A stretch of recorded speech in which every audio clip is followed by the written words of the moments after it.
मध्य प्रदेश के भिंड जिले से अभी एक फ़ोन कॉल आया है।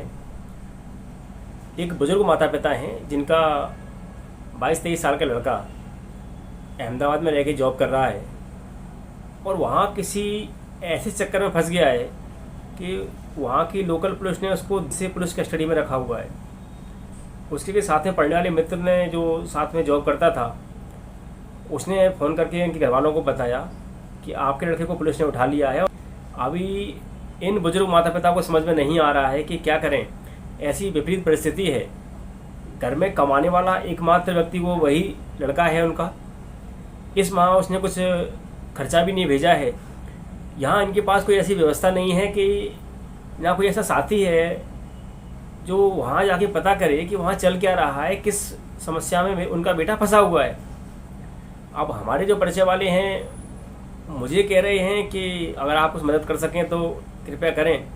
अब परिस्थितियाँ ऐसी हैं कि सारे काम को छोड़ के जाना संभव भी नहीं होता। प्रयास करूँगा लड़के की पूरी डिटेल लेके उसको कहाँ फंसा हुआ है, किन समस्याओं में घिरा हुआ है, वहाँ से बाहर निकालूं। इस पूरे केस की एक एक डिटेल आपको दूंगा। ये है अहमदाबाद के city civil and destruction court में। हमारे क्लाइंट की पैरवी यहीं करनी है, ट्रायल उसकी यहीं चलेगी। अभी बेल के लिए अप्लाई करने आज आया हूँ, उम्मीद है जल्दी बेल होगी। इस केस के लिए यहाँ पे आना हुआ था, उसने बेल फाइल कर दी है। 376, 377 किसी संगीन धाराओं का इल्ज़ाम लगाया गया है। पचकाट जेल में है। कल उससे मुलाकात की थी, क्या कहानी है उसने बता दी है। डिटेल आपको ऑफिस में बैठ के दूंगा। आज बेल सबमिट की है, डायरी कल तक आएगी और कल बेल पे क्या ऑर्डर होता है उसके बाद आपसे बात करूंगा। बेल अलाउ हो जाती है तो ठीक है, अन्यथा हाई कोर्ट में बेल फाइल की जाएगी। ये केस आजकल बहुत चल रहे हैं। मैं समय समय पे लोगों को बोलता रहता हूँ कि कुछ गलतियाँ हैं जिनको ना करें, और लोग फंस रहे हैं। जैसा कि इस कहानी के बारे में आपको पहले बता चुका हूँ, किन परिस्थितियों में ये केस मेरे पास आया और मैंने किस प्रकार इस केस को डील किया। पहली बार मेरी लाइफ में ऐसा हुआ कि मुझे किसी पक्षकार के लिए बिना उस पक्षकार से मिले, केवल उसकी कुछ जानकारी प्राप्त होने पर ही उसके लिए अपने शहर से काफ़ी दूर जाना पड़ा। लड़का पिछले 2-3 सालों से अहमदाबाद में जॉब कर रहा था। इन 2-3 सालों के दौरान ही ऑफिस में काम करने वाली एक महिला सहकर्मी से उसके संबंध बने। पहले दोस्ती हुई और कहीं ना कहीं वो महिला सहकर्मी को ज़्यादा निकट आई। लड़का नई उम्र का था, ये उसे अच्छा लगा कि कोई महिला, कोई लड़की उसके पास आ रही है। वह लड़की मेकअप या अन्य तरीके के सिस्टम से कह लो अपनी उम्र को छुपाते हुए लड़के को अपनी उम्र कम बताई। उस लड़की की उम्र करीबन 35 वर्ष है। अपनी एज कम बताते हुए, पिछला पूरा रिकॉर्ड छुपाते हुए उसने इस लड़के से दोस्ती की और साल 2 साल करीब इसका अफेयर बराबर चलता रहा। जो इनकम वो कमा रहा था उसका आधे से ज़्यादा पैसा उसके ऊपर खर्च कर रहा था। उसे घुमाना फिराना, उसकी शॉपिंग, ये सारे इसकी जेब से हो रहे थे। इसी बीच लड़के को कहीं से पता चल गया कि ये लड़की जिसको अपनी हमउम्र मानता है, दरअसल 35 वर्ष की एक महिला है। इसका पूर्व में तलाक हो चुका है और इसके पति से इसका केस कई साल चला था और उससे पैसा लेके इसने तलाक उसको दे दिया है। अब ये ऐसा अलग रहती है। जब ये जानकारी लड़के को हुई तो लड़के को लगा कि कहीं मैं गलत फंस रहा हूँ, तो कहीं ना कहीं उसने दूरी बनाने का प्रयास किया। शुरुआत में कम मिलना, पर समस्या ये थी कि उसी ऑफिस में काम कर रहे थे, डेली मुलाकात होनी थी। अब बचने की कोशिश करता तो लड़की को लग रहा था ये मुझसे बच क्यों रहा है। अपनी समस्याओं को देखते हुए उसने अपना ट्रांसफ़र अहमदाबाद के पास ही गांधीनगर में करा लिया, जो उसकी कंपनी की दूसरी ब्रांच वहाँ पे थी। जब गांधीनगर में उसका ट्रांसफ़र हुआ तो लड़की को कुछ शक हुआ कि ये ट्रांसफ़र अपने आप हुआ है कि इसने कराया है। अब वहाँ ट्रांसफ़र होने के बाद उसका मिलना जुलना बंद हो गया। अब थोड़ी बात बिगड़ी तो लड़की ने इस पर प्रेशर डाला कि अब तुम्हें मुझसे शादी करनी पड़ेगी। और लड़की ने मना किया कि मेरे माता पिता की मर्जी से शादी करूँगा मैं तो, और ऐसे में शादी नहीं कर सकता, हमारी तो दोस्ती थी आपस में, अब दोस्ती को इतना आगे मत बढ़ाओ आप। अब लड़की तो भैया पहले से माइंड सेट था उसका, जिद पे अड़ गई, शादी करनी पड़ेगी, और ना करने की स्थिति में 15 लाख रुपए की व्यवस्था कर दो, अन्यथा तो मैं जेल करा दूंगी। अब लड़का समझ नहीं पा रहा था कि क्या करे, और जो उस पर था, जो उसने कुछ पैसा अपने अकाउंट में बचा के रखा था, वो उस लड़की को देके उसको कुछ दिनों के लिए चुप कराने का प्रयास किया। पर लड़की का माइंड तो सेट था, उसे हर महीने खर्चा चाहिए, वही लड़का हाथ से निकल ना जाए। उसकी स्कीम काम कर गई, और लड़का उसे हर महीने कुछ अमाउंट देने लगा। लेकिन जब पैसा उस पर था कितना, जो बचत थी उधर दे दी, इधर अपने माँ बाप को 2 महीने से खर्चा ही नहीं भेज रहा था। अब जब उसने लड़की से मना किया कि मैं आपको पैसा आप नहीं दे सकता, मेरे पास नहीं है, तो लड़की ने कहा मैं तेरे खिलाफ शिकायत कर दूंगी। अब हुआ क्या था कि जब से उसने ट्रांसफर लिया था, उसने एक अच्छा काम किया, लड़की से संपर्क बनाना ही बंद कर दिया। लड़की मिलने जाती थी, खाना पीना वो सब चल रहा था, पर किसी भी तरह का शारीरिक संपर्क उसका नहीं हो रहा था। अब ये इन दोनों की मुलाकात को, इस तरह मिलने को करीबन 4 से 5 महीने बीत गए थे। अब लड़की को लगा कि मैं इसके खिलाफ कार्रवाई कैसे करूं। लड़की ने प्री प्लान तरीके से काम किया। उसने एक शहर के एक होटल में एक रूम बुक किया और लड़के को कहा कि आओ हम लोग बैठेंगे और बातें करेंगे। पर लड़का कहीं ना कहीं उससे ज़्यादा शक हो गया, या उसे लगा कि मुझे नहीं आना चाहिए, वो नहीं आया। फोन पे बातें चलती रही उनकी, पर वो मिलने के लिए नहीं आया। अब इसी बात को आधार बनाकर रूम बुक करने के 3 महीने बाद लड़की ने एक फर्जी शिकायत उस इलाके के संबंधित थाने में दर्ज कराई कि मेरे एक सहकर्मी लड़के ने मेरे संग शादी का झांसा देकर बलात्कार किया और आपराधिक कृत्य भी किया। 376 धारा को गंभीर बनाने के लिए 377 का सहारा लिया गया। अब सुप्रीम कोर्ट की गाइडलाइन है, महिला की शिकायत आई थी, तत्काल एफआईआर दर्ज की गई। घटना 3 महीने पुरानी बताई गई। अब 3 महीने बाद शिकायत करने का कारण कोई लड़की ने जाहिर नहीं किया। डर के कारण, समाज में बदनामी के कारण में शिकायत नहीं कर पाई। ये सामान्य आंसर उसके द्वारा दिया गया। पुलिस ने आनंद फानंद में जो प्रक्रियागत होता है, लड़की का मेडिकल कराया, जो कुछ था ही नहीं, तो मेडिकल क्या होना था। लड़के को उसको ऑफिस से उठाया, उसकी पूरी मेडिकल प्रोसेस पूरी की। अब लड़के के पास ऑप्शन था कि वो किसको बताए। माता पिता को बता नहीं सकता था।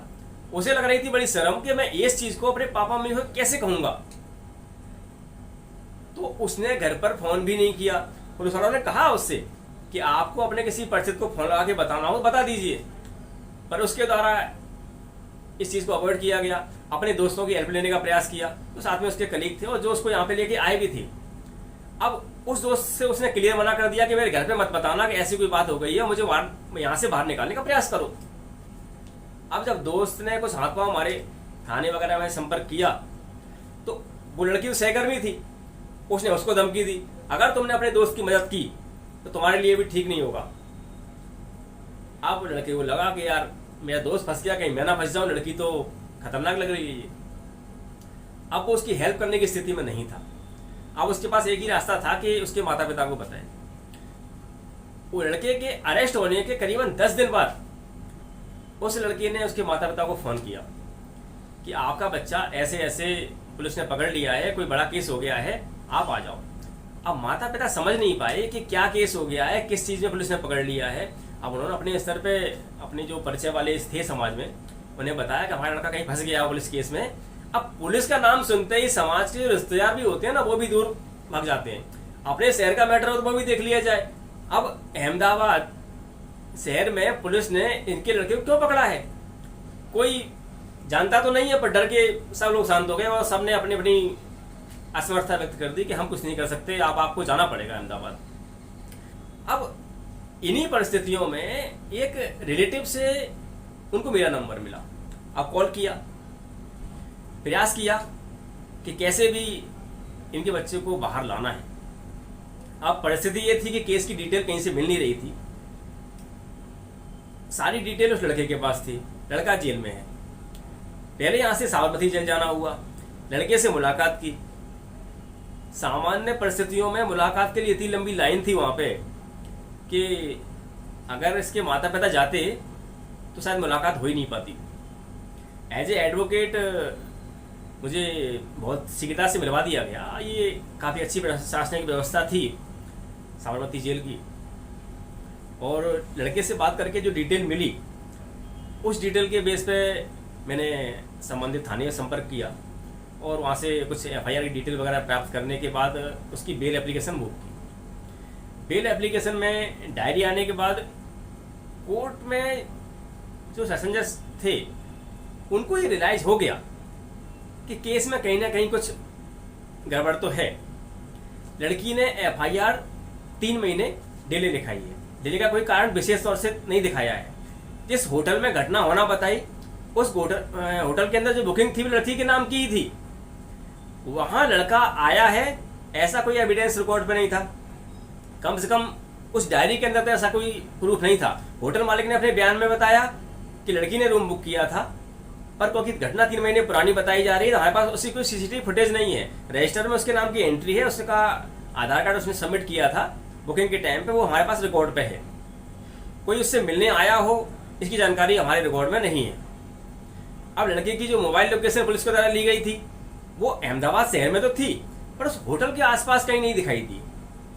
लड़की से लड़के की बातचीत उस दिन लगातार चली है, पर उस बातचीत में खास बात यह थी कि सारी कॉल लड़के के फोन पे इनकमिंग में थी।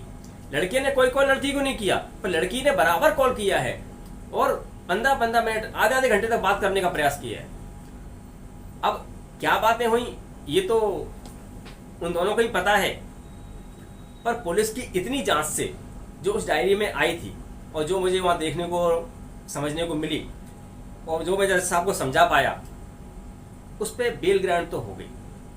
जज साहब को लगा कहीं ना कहीं कुछ गलत है और बेल तो मिलनी ही चाहिए। मेरा आना सफल हुआ। इस काम के लिए आए थे, काम कंप्लीट हुआ। कहते हैं कि मुद्दई लाख बुरा चाहे तो क्या होता है, वही होता है, मंजूर खुदा होता है। पक्षकार हमारा निर्दोष है, ये कोर्ट ने माना है। अभी बेल ग्रांट की है, आगे ट्रायल चलेगी। ट्रायल की स्थिति में क्या रहेगा, जब हमारा अभी जेल से बाहर आएगा तो बताएगा कि किन परिस्थितियों में वो फंसा। जो बेसिक डिटेल उसने मुझे दी थी उसके बेस पे बेल ग्रांट हो गई है। अभी उसकी बेल सबमिट कराने की प्रक्रिया चल रही है। बेल सबमिट कराने के बाद शाम तक परवाना जेल पहुंच जाएगा और शायद रात तक बाहर निकल आएगा। लाख मुश्किलें राहों में आईं पर मंजिल हमने पा ही ली। वो कहावत है, खुद ही को कर बुलंद इतना कि खुदा बंदे से खुद चाहे, बता तेरी रजा क्या है। पहली बार किसी पक्षकार के लिए यहाँ आना हुआ। पिछले 5 दिन इसी समस्या को सुलझाने में लगे। अपने कुछ कामों को रोक के आया हूँ। ये केस इस तरह का था, इसे बाहर निकालना था, पर जब आप मंजिल की तरफ पहला कदम बढ़ाते हैं तो ईश्वर भी आपकी सहायता करता है। ईश्वर ने मेरी सहायता की और अपने काम में सफल होकर और अपने पक्षकार को वापस लेकर शहर वापस जा रहा हूँ। पक्षकार को उसके माता पिता को सौंपकर वापस अपनी जगह पहुँचाऊँगा। जितना अच्छा हो सकता था उतना करने का प्रयास किया है, पर कहीं न कहीं ईश्वर की प्रेरणा हुई और मुझे ये अवसर मिला कि मैं ऐसे किसी दुखी परिवार की सहायता कर सकूं। जितना बना उतना किया, आगे भी ऐसे करता रहूँगा। अगर आप भी किसी परेशानी में हैं मुझे मैसेज कीजिए, मैं आपको जवाब दूंगा और आपकी समस्या को सुलझाने में कोई मदद कर सका तो करने का पूरा प्रयास करूँगा। फिर मिलेंगे कभी किसी और टॉपिक पे। मिलते हैं।